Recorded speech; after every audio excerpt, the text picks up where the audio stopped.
This rice dish is like a spaceship that will take you wherever you want with anything you want, whenever you want.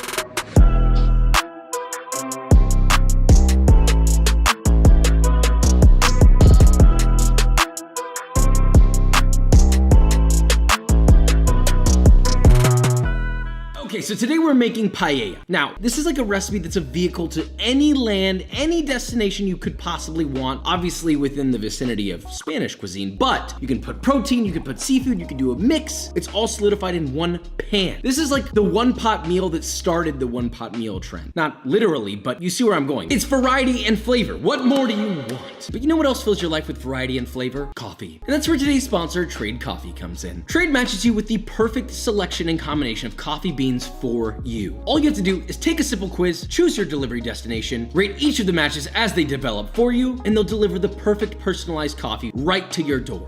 So the coffee you see me drinking there has flavor notes of dried fruit, rich cocoa. It's sort of everything that you want in a coffee bean, but it's not too overbearing because it's a medium roast. For anyone who signs up using the link below, you'll receive $20 off your first 3 bags through that link only. Your coffee will be roasted within 24 hours of your order, and if you don't like it, they'll send you a new bag for free. So visit drinktrade.com/Joshua Weissman, get your goddamn coffee on, and let's talk about this recipe. Paella, like I said, it's a beautiful vehicle that can go any direction you want. What I would recommend is that you first start with this recipe, play around with it, and realize how many different directions you can take it. It's unlimited. So with all that being said, let's make this, shall we? Paella can be very versatile, so consider this your gateway into the world of big round rice plates that can feed a whole goddamn village. Plus, it's basically a one-pot meal. Before we start, we need a shrimp stock. Thankfully, this recipe uses 1 pound or 450 grams of shrimp that's been peeled and deveined, but please get shrimp with the peels on so that you can peel them yourself and then reserve all of those shells. Place them in a medium-sized sauce pot along with 1 rough chopped onion and 4 to 5 bay leaves. Cover that with 4.5 cups or 1 liter of water, place on the stove and bring to a boil over medium-high heat, and then immediately reduce the temperature to medium-low and simmer that for 15 to 20 minutes or until flavored to your liking. Strain that through a fine mesh sieve and you have a beautiful shrimp stock. Now the rest of this is actually fairly quick and easy and done in a single pan. Did somebody say one pot meal? Oh my god. Somebody call the moms. You're gonna need a 15-inch paella pan or saute pan. I'm a big fan of this one, so the link for that will be in the description. Before you start, prepare your lobbies by taking 2 lobster tails, cutting along the center top of the lobster, then cutting each of the ribbings on the underside in the same path as the top. Gently split the top open so it exposes the meat. Remove the vein that runs along the center if it's still there. Then take your knife, slice straight down the middle, and press aggressively on the back of your knife to split the lobster cleanly in half. Now please, when you're doing this, keep your fingers free from the blade. All right, that seems basic, but it's just a reminder. Safety first for the love of your fingies. Let us repeat with the other tail. Now, in a separate pot, grease with spray oil and add 1/2 pound or 227 grams of boneless, skinless chicken thighs cut into 1/2-inch cubes. Sear those for about 3 minutes, tossing occasionally until you get some nice color. No need to cook it all the way through at this stage. Remove all of your chicken and add a mixture of 2.5 cups or 600 milliliters of chicken stock and 3 cups or 700 milliliters of shrimp stock. Heat to medium-high till it comes to a boil and turn it to low, and then just add about 1 teaspoon or just under a gram of saffron threads lightly crushed. Keep it on low heat so it's hot. I guess it's sort of a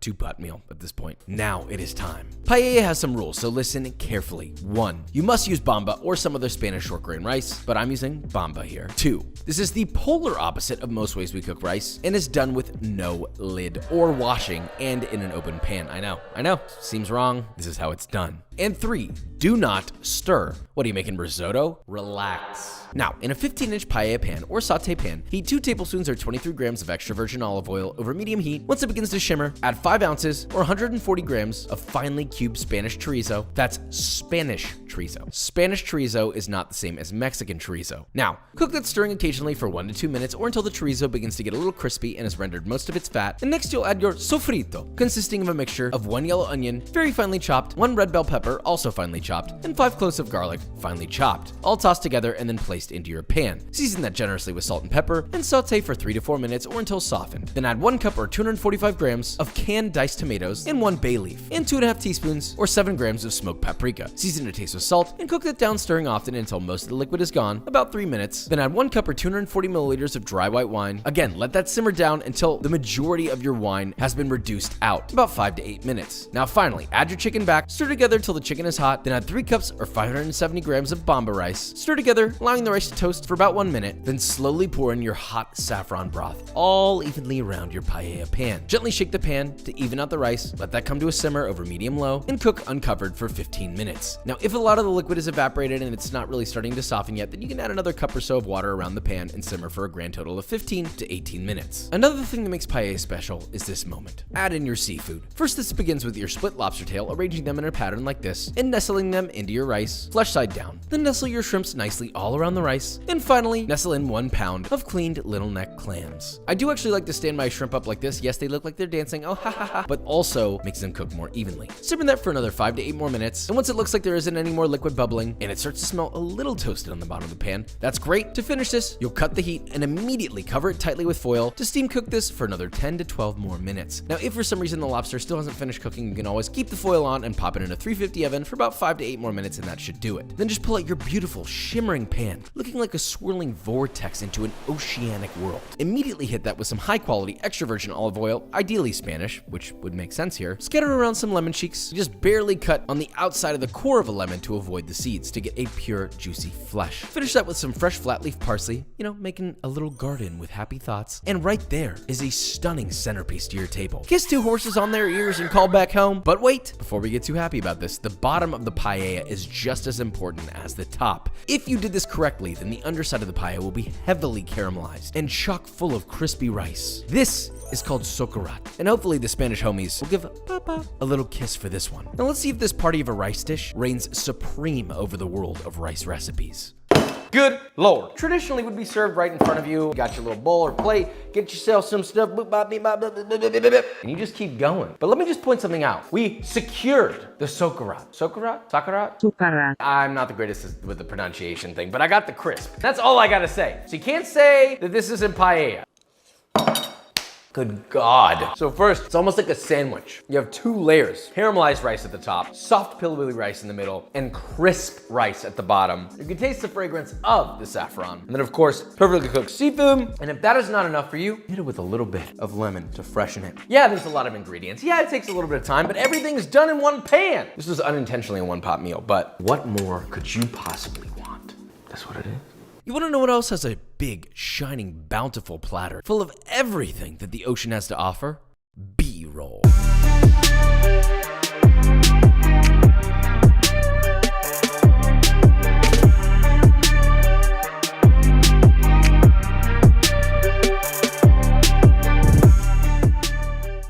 Alright guys, and that is it. Just a quick, massive thank you to our sponsor for the day, Trade Coffee. We appreciate you, we love you. Don't forget to click that link in the description to get your first 3 bags $20 off and enjoy your perfectly matched cup of coffee. It's a great time to be drinking coffee. So paella, good lord! That is one hell of a plate of food. The beauty of this dish isn't just the variety. I know that was my whole selling point before, but what I personally like about it is it looks so beautiful when presented on the table in front of your guests, or you got friends and family, or maybe it's just you and a loved one, or maybe you're by yourself, which is even better because then you can just eat straight out of the plate. It's actually quite simple to prepare, but it looks so stunning once it's done. You don't care about that? Well then, I can't help you. I don't know what to say. That's the whole purpose of the dish. You don't want to make it. I'm not gonna try and force you to make it. I've never cared about that in the first place. So with all that being said, if you enjoyed this video or learned something, leave a like, subscribe, get your coffee, get your paella on, and I will see you next time.